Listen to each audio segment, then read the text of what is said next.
apakah benar dia atau tidak, lihat dulu faktanya. Jawaban saya yang paling enak itu adalah, apakah ciri-ciri kelompok ini seperti ciri-ciri para sahabat? Enggak, itu dulu ciri-cirinya. Lihat ibadah mereka, lihat akhlak mereka, lihat bagaimana karakter mereka sesama mereka, dan bagaimana rahmatan lil alamin ke dunianya. Jika memenuhi syarat seperti karakter sahabat, itulah dia pembawa bendera hitam tersebut. Rasul mengatakan ciri khas pertempuran mereka, mereka tidak pernah bisa dikalahkan dan tidak terkalahkan. Yang saya tahu sampai sekarang, yang tidak terkalahkan itu sampai sekarang adalah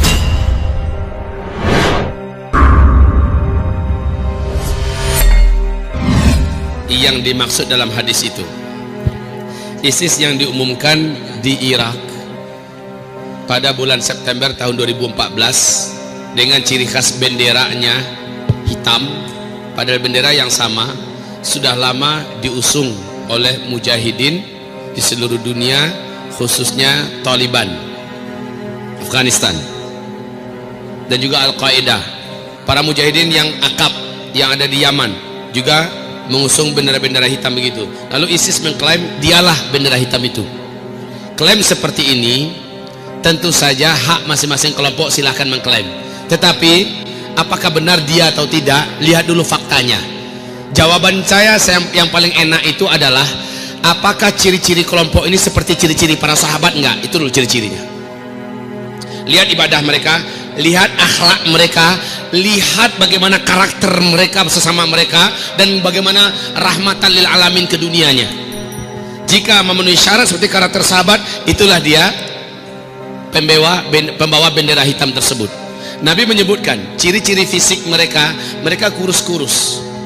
Kata Rasulullah, mereka kurus-kurus. Kemudian kepala mereka dililit oleh kain yang tebal, berwarna gelap-gelap. Kemudian baju mereka disebutkan oleh Rasulullah Sallallahu Alaihi Wasallam, bajunya adalah jenis baju yang unik yang dipakai oleh manusia di muka bumi. Kemudian Rasulullah menyebutkan warna kulit mereka, dan Rasulullah menegaskan tempat mereka nanti di Khurasan. Khurasan itu macam-macam, luas.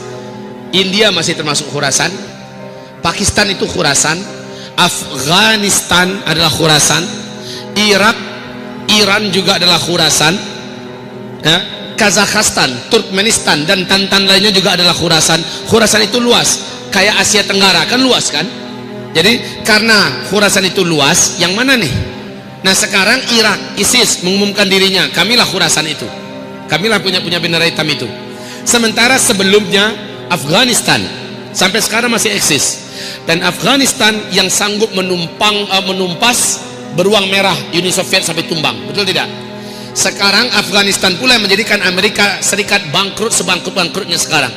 Rasul mengatakan ciri khas pertempuran mereka, mereka tidak pernah bisa dikalahkan dan tidak terkalahkan. Yang saya tahu sampai sekarang, yang tidak terkalahkan itu sampai sekarang adalah Taliban. Lawan mereka sekuat beruang merah, penguasa dunia belahan timur tumbang oleh Afghanistan, betul? Oleh Taliban. Amerika Serikat membuat kuburan besar di Afghanistan. Sampai sekarang Amerika Serikat sulit untuk bisa memperbaiki penyakit-penyakit besar yang mereka dapatkan akibat perang di Afghanistan. Jadi kalau saya katakan, atau bisa jadi Al-Qaeda yang ada di Syam. Bukankah generasi terbaik di akhir zaman adanya di Syam, kata Nabi? Adanya di Syam. Iman di akhir zaman adanya di Syam. Mujahidin termulia dan terhebat di akhir zaman adanya di Syam. Apakah yang ada di Syam sekarang? Yang juga benderanya hitam. Sekali lagi saya katakan, tidak ada satupun di antara mereka-mereka yang boleh kita pastikan sekarang ini. Tapi yang jelas sudah bermunculan. Dan ciri-ciri itu lebih banyak dekatnya kepada Afghanistan, kepada Taliban yang ada. Wallahu alam, saya juga tidak berani memastikan. Yang pasti munculnya adalah setelah Imam Mahdi nanti muncul, siapa yang bersama mereka, baru itu bisa kita katakan, oh ternyata yang dari Anu. Kan gitu kan? Sekarang ini yang mana? Lihat mana yang akhlaknya, kepribadiannya, ciri-ciri khas generasinya sama dengan generasi sahabat. Karena orang terbaik Allah utus di akhir zaman adalah Nabi Muhammad SAW, dan manusia-manusia terbaik yang mendampinginya adalah para sahabat. Di akhir zaman Imam Mahdi keturunan kandung Nabi Muhammad, maka orang-orang terbaiklah yang levelnya kayak para sahabat pula yang bisa mendampingi Imam Mahdi nanti. Paham? Tentu saja ciri khas bendera hitam itu orangnya berakhlakkan akhlak sahabat. Dan dalam hal ini ISIS memang memiliki akhlak yang sangat keras dengan kelompok manapun di muka bumi dari Ahlus Sunnah wal Jamaah yang tidak setuju dengan mereka. Bagi mereka halal darah seluruh umat Islam yang tidak setuju dengan khilafah mereka. Apakah ini akhlak para sahabat? ISIS merilis pernyataan resminya di mana ulama-ulama di muka bumi ini dari negara mana, negara mana, ini wajib dibunuh. Cabang-cabang kami yang ada di berbagai negara, bunuh ini targetnya. Disebut satu persatu negara ini dibunuh, ulama ini dibunuh, ya. Kemudian termasuk Presiden Persatuan Ulama Dunia seperti Profesor Dr. Yusuf Al-Qardawi itu juga wajib bunuh. Kalau di Indonesia yang wajib bunuh itu adalah Habib Rizik Syihab. Apakah ini yang ditargetkan sebagai pembela Al-Mahdi? Sementara mereka punya akidah halal darah kaum muslimin semuanya. Bahaya ini. Nah saudaraku, tapi para ulama kita adil sekali. Di dalam ISIS itu banyak orang ikhlas, banyak orang-orang yang tulus, banyak orang yang murni niatnya, tetapi tertipu oleh informasi. Kemudian mereka masuk bergabung dengan ISIS. Sudah, mereka ini kalau terbunuh mereka syahid. Demikian fatwa para ulama kita. Kita tidak akan menyerang ISIS. Tapi kalau mereka menyerang duluan, kita wajib mempertahankan diri walaupun harus terjadi pertumpahan darah. Ini fatwa terakhir para ulama Ahlus Sunnah wal Jamaah sebumi. Ya, berkaitan dengan itu. Imam Mahdi pasti akan muncul. Ini akidah Ahlus Sunnah wal Jamaah masuk dalam bab ijma, yaitu sesuatu bab di mana kaum muslimin mewajibkan untuk mengimaninya karena perkaranya adalah sampai kepada ijma sukuti, ijma maknawi, lafaznya sampai ke hadisnya sampai ke tingkat mutawatir maknawi. Baik, Al-Mahdi munculnya adalah setelah Dukhan. Walaupun dalam hal ini kemunculannya sebelum Dukhan itu peluangnya ada, tapi yang pasti saat dia muncul Arab sudah dibungkus salju. Salju dan sekarang sudah mulai kan, seperti 2011 yang kami katakan sampai sekarang. Kamu nanti suasananya akan banyak yang bersalju di muka bumi. Ketika itu kamu mendengar Al-Mahdi keluar, wajib berbaiat kepadanya walaupun merangkak di atas salju. Kenapa kalimat merangkak?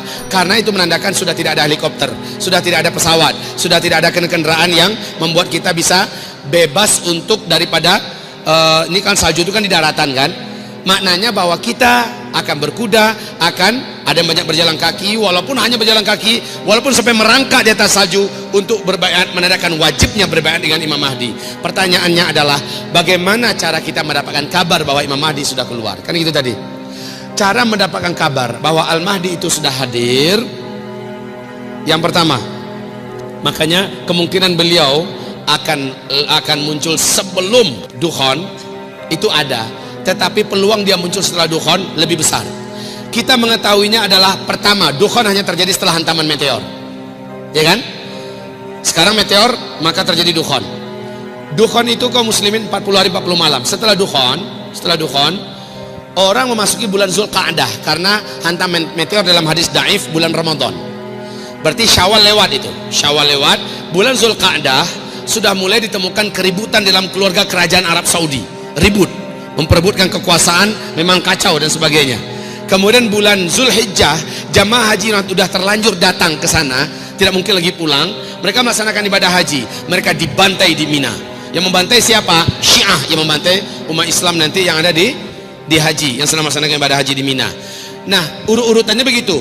Bulan Muharramnya Imam Mahdi pun akhirnya sampai di Mekah dan beliau dibaiat oleh kaum muslimin di kota Mekah.